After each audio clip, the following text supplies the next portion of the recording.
Namaskar, Shalom. On behalf of Friends of Israel Vadodara, I wish to congratulate India and Israel on 30 years of completion of diplomatic relations. It has been a journey of friendships for a very long time. Diplomatic relations, yes, 30 years old, but our journey of friendship is age old. India and Israel are natural partners. We both believe in democracy, we both believe in pluralistic society, and we have always understood each other properly and even stood by each other properly.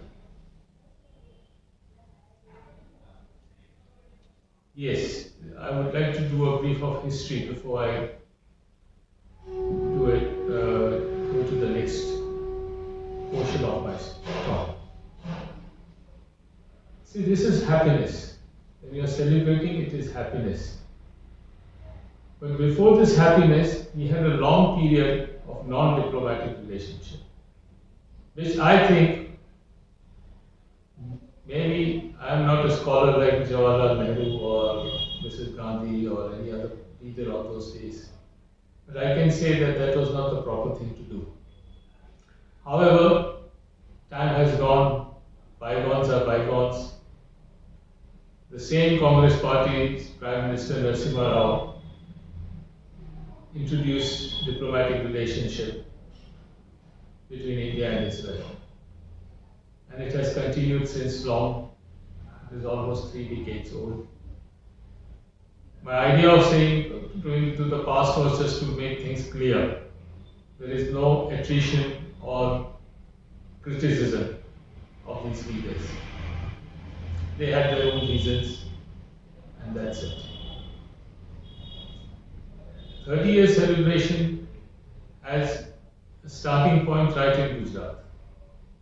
The logo design for 30 years of diplomatic relationship was designed by a student of NID, National Institute of Design in Ahmedabad, Mr. Nikhil Rai.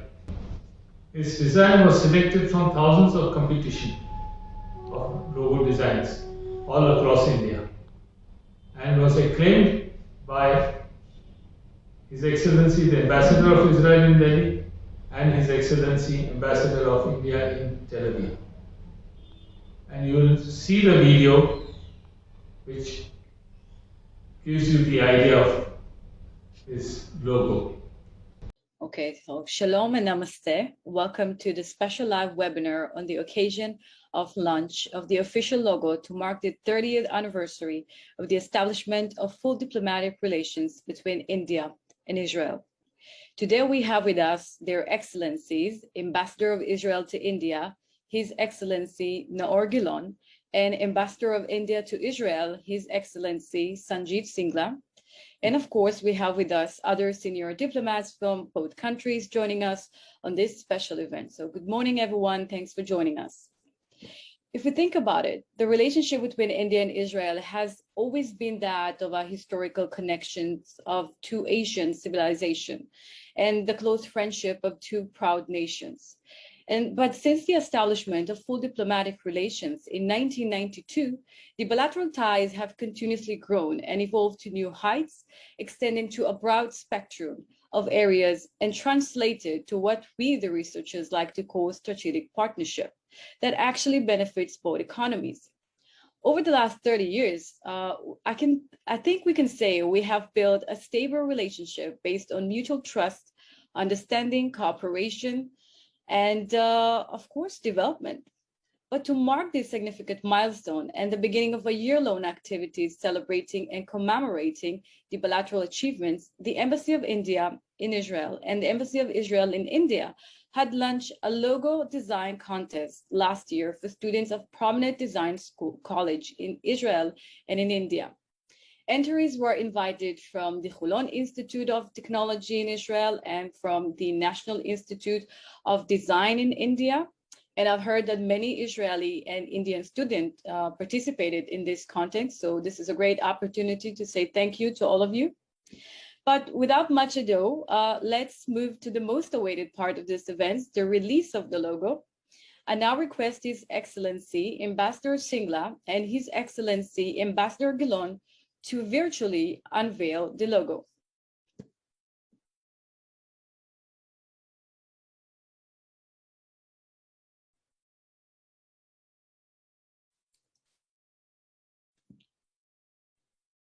The winning design created by an Indian student, Mr. Nikhil Kumar Rai, and it was chosen through a joint decision of the embassies and the consulate from both countries. It was selected as the official logo for the 30th anniversary of Israel-India diplomatic relations. As you can see, the logo features the Star of David and the Ashoka Chakra. Every cultural leader, political leader has welcomed the 30 years of diplomatic relationship. I'm not here to give you all the examples, but I'll show you a clip of what Shashi Tharoor speaks about Indo-Israel relationship.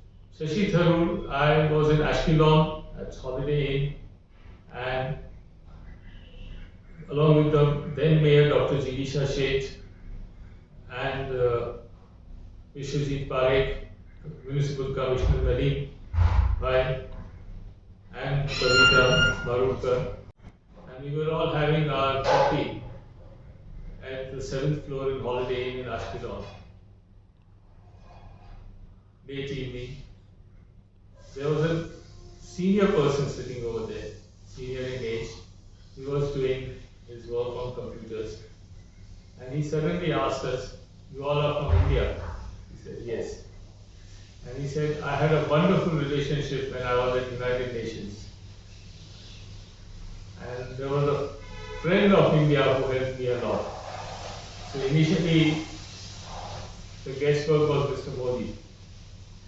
But then he just smiled and said, "Shashi Tharoor." And you will see his clip now.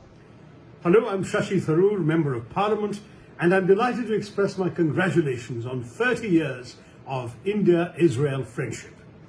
Our diplomatic relations go back to 1948, 74 years ago. But 30 years ago, they were upgraded to full ambassadorial level, and an Israeli embassy was opened in New Delhi. Today, our relationship is thriving, mutually beneficial, extremely strong, and at the same time, in the interests of the security and prosperity of both countries. I join all the well-wishers of both Israel and India in hoping that we build on the foundations of these 30 years for a long, long time to come. Jai Hind, and all the best to Israel. We'll also see Smriti Irani's participation in the function of celebration of diplomatic relationship.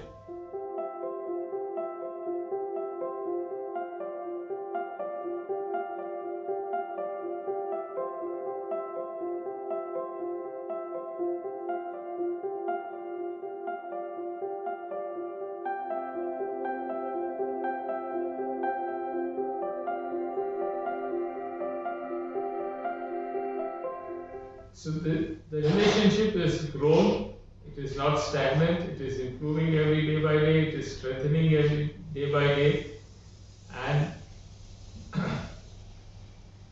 there are no hiccups till now. So let's say, long live Indo-Israel relationship, long live India-Israel friendship, let the bond be strengthened more and more. Let there be progress in business, let there be progress in agriculture, let there be progress in defense, let there be progress in culture exchange. And this brings me as to how Friends of Israel is helping in these areas. We have two major achievements to ourselves. My first visit was in Israel when there were no diplomatic relations between India and Israel in 1988. Friends of Israel has been working towards certain things. Our most successful program has been the kibbutz agriculture volunteering program, where 1900 students have participated from 1998 till today. Our second most achievement has been the Twin City Agreement between Vadodara and Ashkelon, which was reached 2 years back. Unfortunately, because of COVID, we couldn't go much further ahead. Our third achievement is going to be having a center of Israel, probably named after Golda Meir in Nizampura over here, as a sort of a cultural center between the two countries. We also have an Israeli company in Baroda. We don't say that it's because of us, but somehow it is there. And we say Netafim, the largest drip irrigation company of the world, is in Vadodara. So Vadodara we have done many programs to demystify Israel, to tell people of what Israel is, how it is. We have helped many people to strengthen their bond of friendship with Israel over a period of time. But as I said, struggle for Israel has been very hard. While we are celebrating 30 years of diplomatic relationship, we should remember that Hitler massacred 6 million Jews in Holocaust. It is one of the saddest pages of history till now, that a man whose whims, just by his whims, said kill them, and people started killing them. And there were gas chambers where women were thrown, where children were thrown.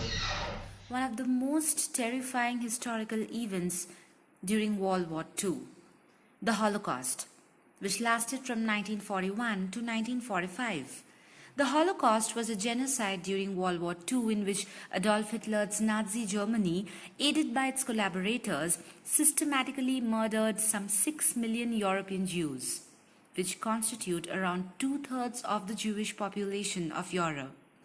Germany implemented the persecution in stages. Following Hitler's rise to power in 1933, the government passed laws to exclude Jews from civil society, most prominently the Nuremberg Laws in 1935. Starting 1933, the Nazis built a network of concentration camps in Germany for political opponents and people deemed undesirable. After the invasion of Poland in 1939, the regime set up ghettos to segregate Jews.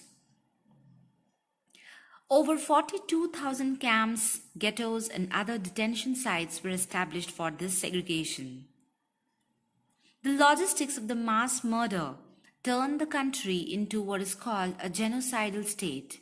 Bureaucrats were involved in identifying who was a Jew, confiscating their property, and scheduling trains that deported Jews. In the early years of Holocaust, carbon monoxide was used in the gas chambers. However, Zyklon B, an even deadlier insecticide in the form of a pellet, was dropped in the chambers, which released toxic gases to kill those inside. About 20,000 concentration camps of various sizes were created by the Nazis, which allowed them to imprison, sort, and murder large number of people efficiently. The most famous of them was the Auschwitz-Birkenau in Poland, which was responsible for the death of around 1 million Jews alone. The Auschwitz gas chamber has become a symbol of horror and trepidation during the Holocaust, and this image shows the futile attempt and desperation of the victims of genocide to get out and save themselves from imminent death. Today, these nail scratches remain a silent and powerful reminder of how humanity can be downright wicked and evil.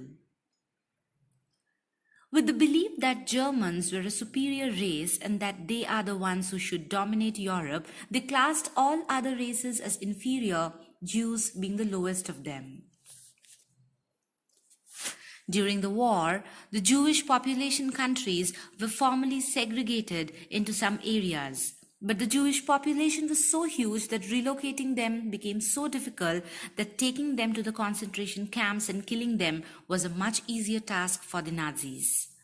The whole idea behind this was to cleanse the German population of many other minorities, including homosexuals, gypsies, and Jews.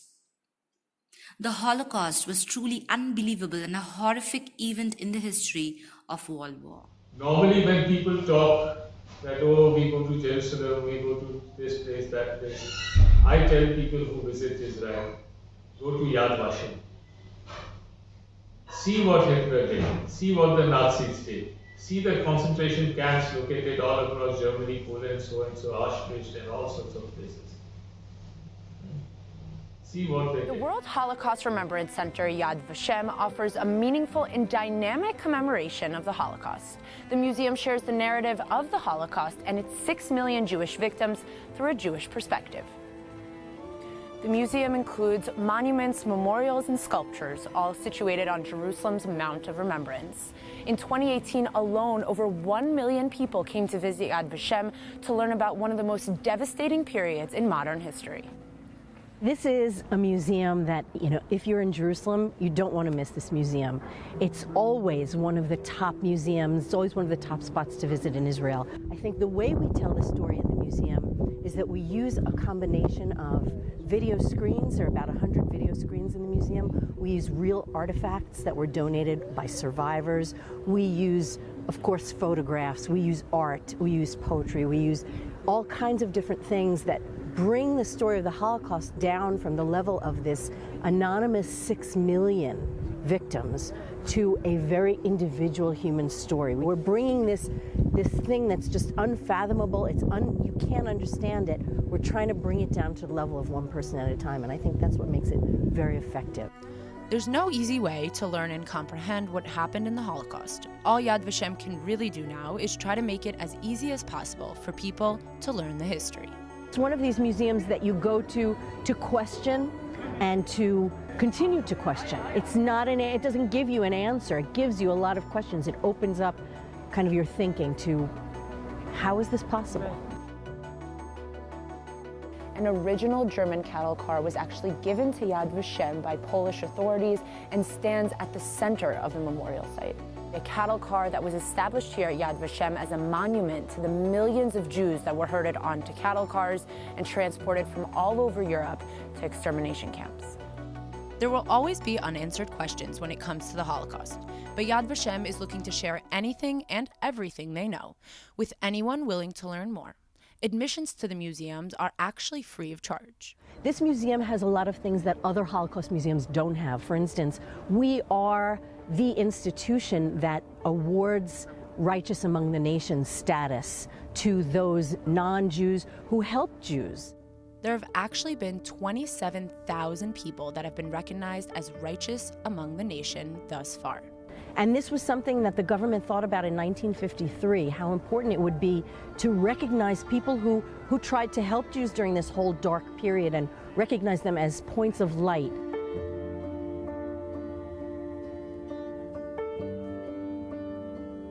What you're looking at here, this is the beginning of the museum, and you can see that it's jutting out over this abyss. Nobody builds a museum that sticks out over the edge of a mountain unless they're trying to make a point. And the point here is that the Jews before the war were standing at the edge of an abyss, and they really didn't know it. They're standing at the edge of death, and they have no idea. The first thing you see when walking into the museum is life before the war. So this is the beginning, this is where the Jews were way before the war and where they started, and then when you look down, it's kind of like the light to life. Exactly. Well, it's like a timeline. Right. This is like the chronology of the Holocaust. Right. Through that prism, and you'll see when we get to them, there are ruptures in the floor that prevent you from going straight from the front to the back of the museum. They force you to go from gallery to gallery, kind of like the way the Jews were forced to move from place to place in the Holocaust. When you make your way through the museum, you see original and scanned photographs, authentic handwritten letters, and artifacts donated by survivors. There are 10 essential spots to see during your visit to the Yad Vashem campus, one of them being the Hall of Names. So this is the Hall of Names. This is the Hall of Names. And what you can see here is, first of all, this room was made specially. There are actually 4.7 million names of Holocaust survivors here in this room and 2.7 million written testimonies.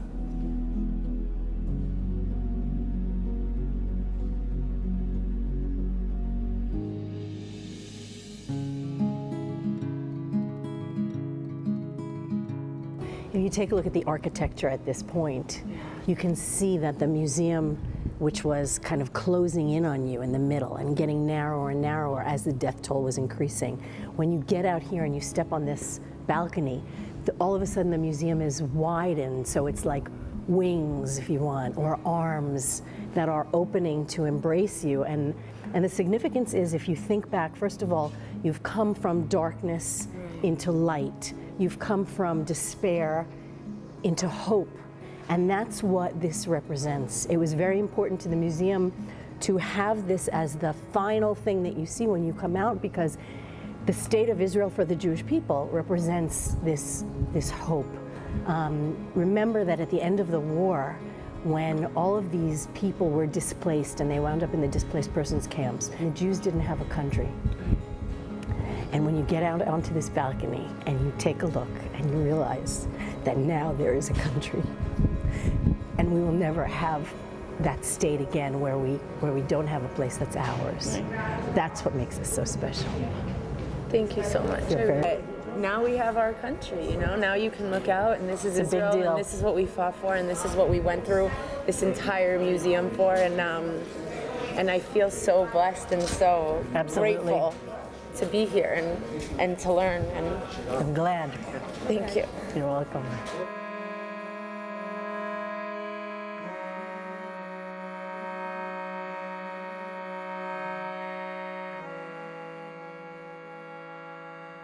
Now, Israel is a beautiful country. One must visit Israel, maybe for many reasons, and see places. And post-COVID, I think there will be more travel to Israel, more people will be benefited, and I'm sure, I don't know whether I'll be there or not, but 50 years will definitely be celebrated in a much bigger way. Thank you.